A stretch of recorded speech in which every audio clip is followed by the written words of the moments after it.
Akbar from India.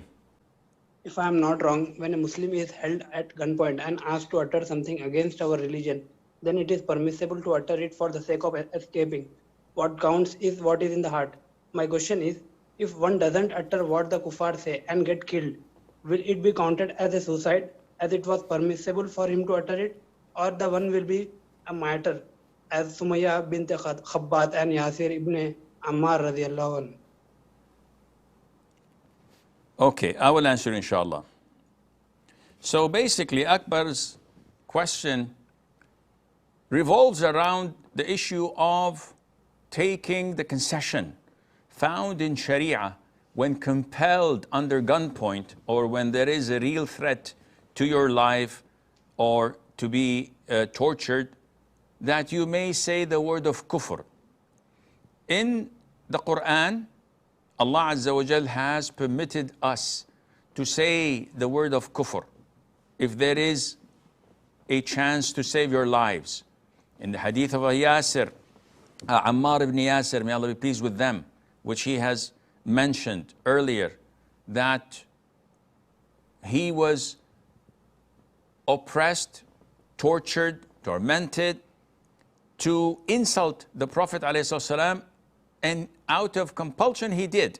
He came to the Prophet crying ﷺ, and the Prophet told him, how do you find your heart?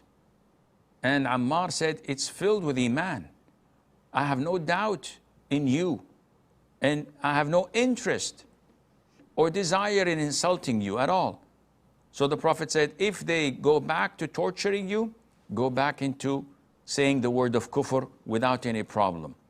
As for the hadith of Khabbab ibn al-Arat, may Allah be pleased with him, when he was brought forward to be executed in Mecca, he was asked, but not given the choice. He was asked, would you like to be among your family and your children back in Medina, and the Prophet would be in your shoes here to be executed? So he said, I would not want to be in my house in Medina among my children and my wives, and the Prophet is being harmed by a thorn or a prick where he is in Medina, let alone to be executed or humiliated here. So he was not given the choice. He was just asked a random question and he was executed. May Allah be pleased with him. So the question is, if someone at gunpoint was tortured or forced to say the word of blasphemy and he doesn't say it, knowing that he's going to be killed, is he committing suicide? The answer is no. He's not committing a suicide. He's not committing suicide. He's not killing himself, but he is rejecting the concession given to him.